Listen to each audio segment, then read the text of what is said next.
Hello all welcome to ఇన్ఫోటాక్స్. So Delhi versus Lucknow super Giants match అయితే thriller ని మించి అయింది అండ్ పర్ఫెక్ట్ రోలర్ కాస్టర్.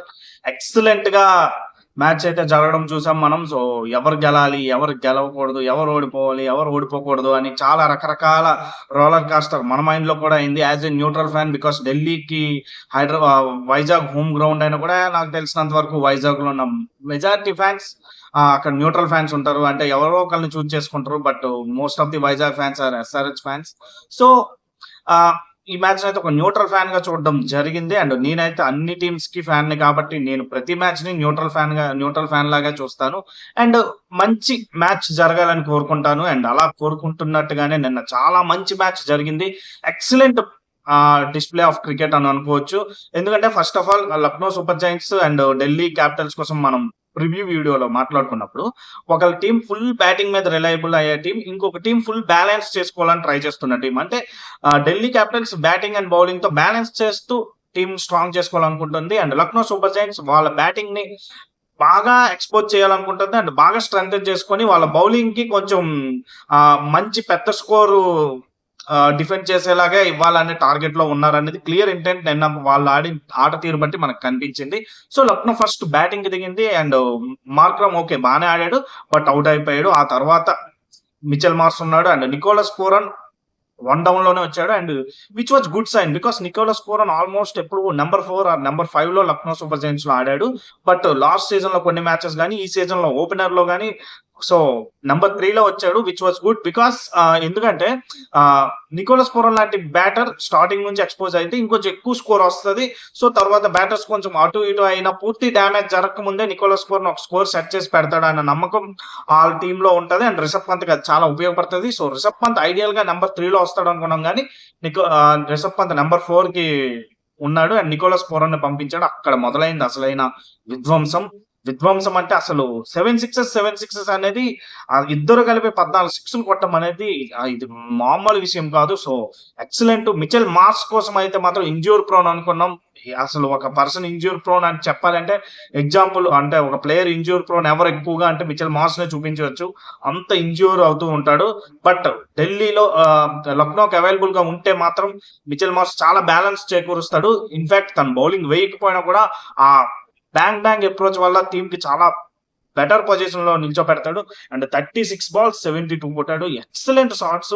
ఆ హైట్ ఉండడం వల్ల కూడా స్ట్రైట్ గా 6లు కొట్టాడు. ఎక్సలెంట్ గా ఆడాడు. So Mitchell Marsh and Nicholas Pooran current best T20 batsmen.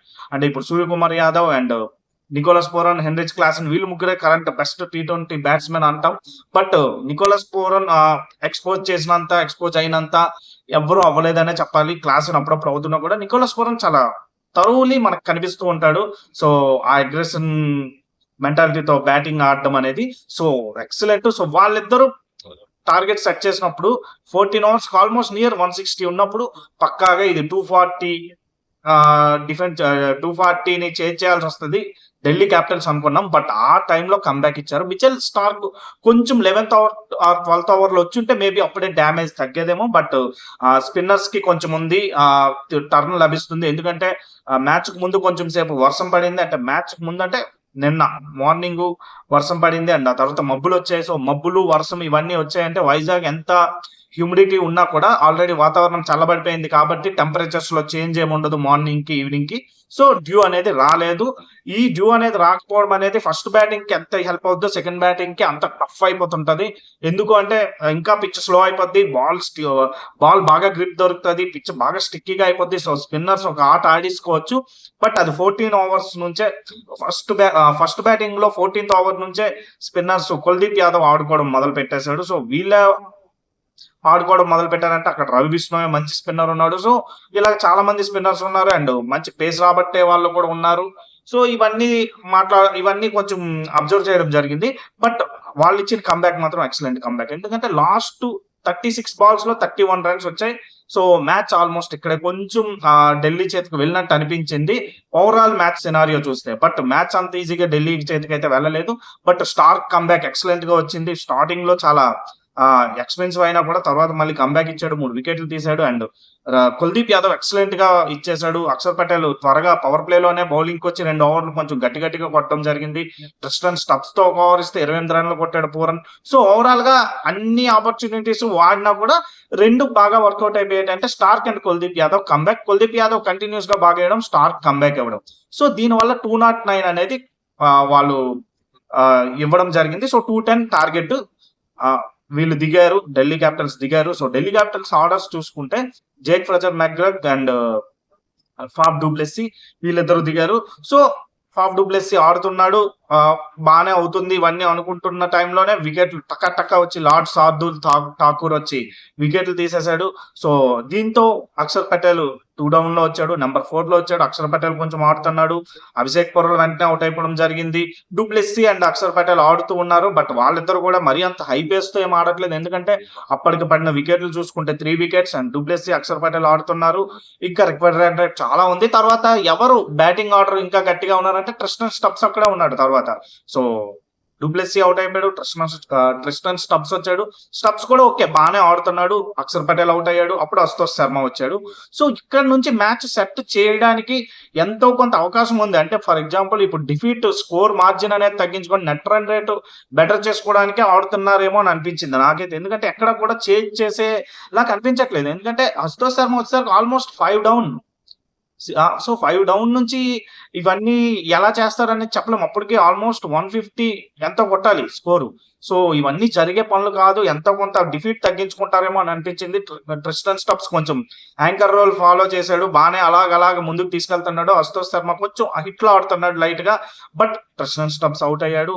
అప్పుడు మొదలైంది అసలైంది. 8 ఓవర్లకి 100 రన్లు దాటే కావాలి. 8 ఓవర్లకు 100 రన్లు, మీరు 12 ఓవర్లకు కొట్టిన రన్లు ఆల్మోస్ట్ 108 107 ఉన్నాయి. సో 8 ఓవర్లకి నియర్లీ 100+ కొట్టాలి. So match okay. మన విప్రజ్ నిగమ్ అండ్ అశుతోష్ శర్మ ఇద్దరు ఉన్నారు. సో వీళ్ళిద్దరు ఎంతో కొంత ఆడతారని అనుకున్నాం. కరెక్ట్ గా ఒక 3-4 ఓవర్ల తర్వాత చూసేసరికి స్కోర్ తగ్గిపోతుంది. ఎందుకంటే 6లు అలా వస్తున్నాయి, చాలా అలవోకగా వస్తున్నాయి. అండ్ స్టేడియం అవతలకే కొట్టేలా కొడుతున్నారు.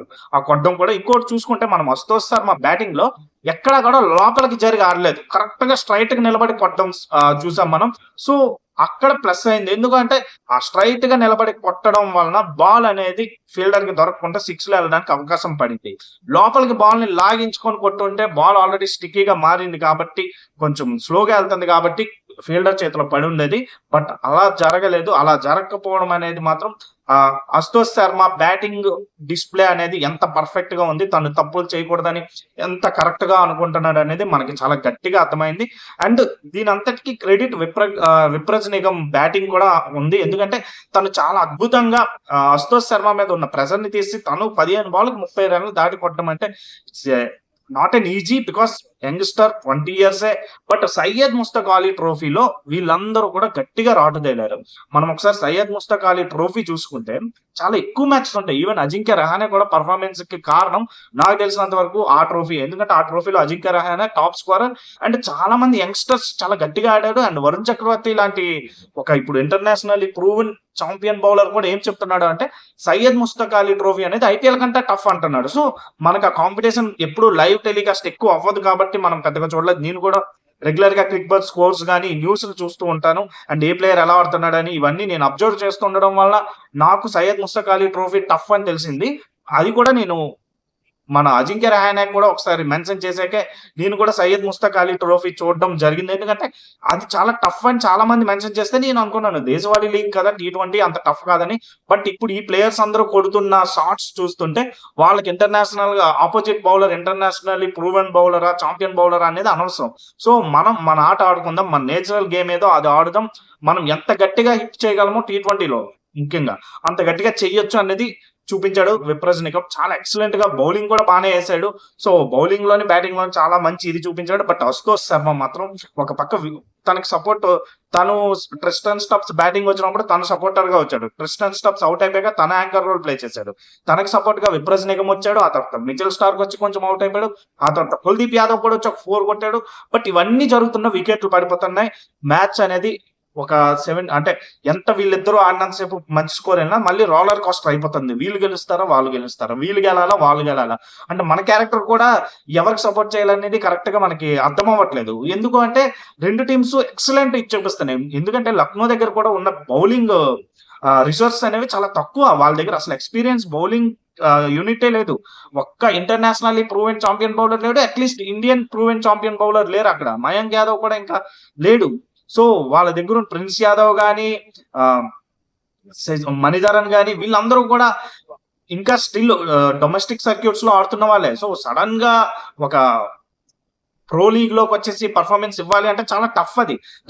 రవి బిష్ణోయ్ ఒక్కడే ప్రూవెన్ T20 చాంపియన్ బౌలర్. మంచి గూగ్లీలు వేయగలడు, ఎక్కువ గూగ్లీలు వేయగలడు అండ్ టర్న్ బాగా లభిస్తే గట్టిగా లేతల్ గా తయారవ్వగలడు. కానీ రవి బిష్ణోయ్ కూడా వాళ్ళు అటాక్ చేశారు. సో ఓవరాల్ గా వాళ్ళు బౌలింగ్ యూనిట్ ఎంత ఇచ్చేసినా కూడా ఇక్కడ నుంచి కూడా ఇన్ఎక్స్పీరియన్స్డ్ బ్యాటింగ్ అటాకే అనాలి వీళ్ళని కూడా.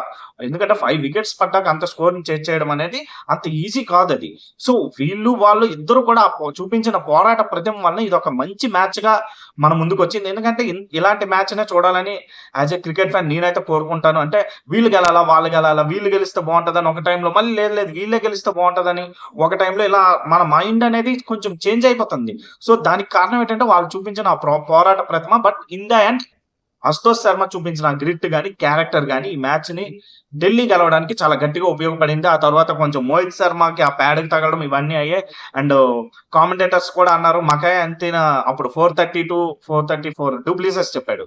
434 చేంజ్ కి మకాయ్ అంతేనా కొట్టిన 1 రన్ ఎలా ఉపయోగపడిందో ఇప్పుడు మోహిత్ శర్మ కొట్టిన 1 రన్ అంత వాల్యుబుల్ అనేసి అన్నారు. సో ఓవరాల్ గా ఈ మ్యాచ్ అనేది చాలా ఎక్కువ సాటిస్ఫాక్షన్ ఇచ్చింది. ఢిల్లీ యూనిట్ కి చాలా ఎక్కువ ఆత్మవిశ్వాసాన్ని ఇస్తది. అండ్ లక్నో బౌలింగ్ కూడా ఆత్మవిశ్వాసాన్ని ఇచ్చినా కూడా వాళ్ళ బౌలింగ్ వీక్ అన్నది కొంచెం మిగతా టీమ్స్ కి ఎత్తి చూపిస్తున్నాయి అనడంలో మాత్రం ఎటువంటి సందేహం లేదు. వాళ్ళు దాన్ని కొంచెం ఇచ్చేసుకోవాలి, సరిదిద్దుకోవాలి. అండ్ రిషబ్ పంత్ డిసప్పాయింట్ చేసిన కెప్టెన్ గా కొంచెం పర్లేదు బాగానే చేశాడని అనిపించింది. బట్ ఆ బ్యాటింగ్ కొలాప్స్ అనేది వాళ్ళని బాగా దెబ్బతీసింది. బౌలింగ్ ఇన్ఎక్స్పీరియన్స్ అనేది కూడా దెబ్బతీసింది. బట్ మనం ఢిల్లీ పోరాట ప్రతిమని ఎక్కడ కూడా తక్కువ చేయడానికి లేదు. అండ్ లక్నోది కూడా అంతే. బట్ ఢిల్లీ కీలక సమయాల్లో అశుతోష్ శర్మ ముఖ్యంగా చాలా దీనిగా ఆడాడు. మనం అశుతోష్ శర్మని చూసుకుంటే లాస్ట్ ఇయర్ పంజాబ్ కింగ్స్ కూడా గెలిపించిన మ్యాచ్‌లో గాని, అదే దగ్గరికి వరకు వచ్చి ఓడిపోయిన మ్యాచ్‌ల్లో గాని అశుతోష్ శర్మ కాంట్రిబ్యూషన్ చాలా ఎక్కువ. తను చాలా మ్యాచ్‌లని ఫినిష్ చేయలేకపోయాడు ఔట్ అయిపోయి. బట్ ఆ విషయాన్ని తను పోస్ట్ మ్యాచ్ ప్రెజెంటేషన్ లో కూడా చెప్పడం జరిగింది.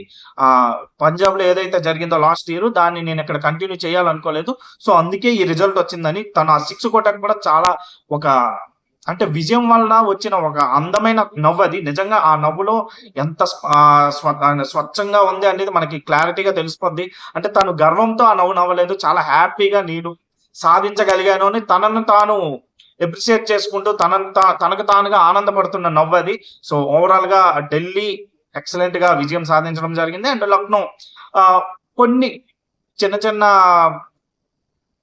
సిచ్యువేషన్స్ లో వాళ్ళు ఓటమిని చవి చూడాల్సి వచ్చింది. But in the end Vizag ప్రేక్షకులకు మాత్రం చాలా మంచి మ్యాచ్ అయితే చూసే అవకాశం దొరికింది. సో ఓవరాల్ గా ఈ మ్యాచ్ పై మీకేమనిపిస్తుందో కామెంట్ చేయండి. Thank you. బాయ్.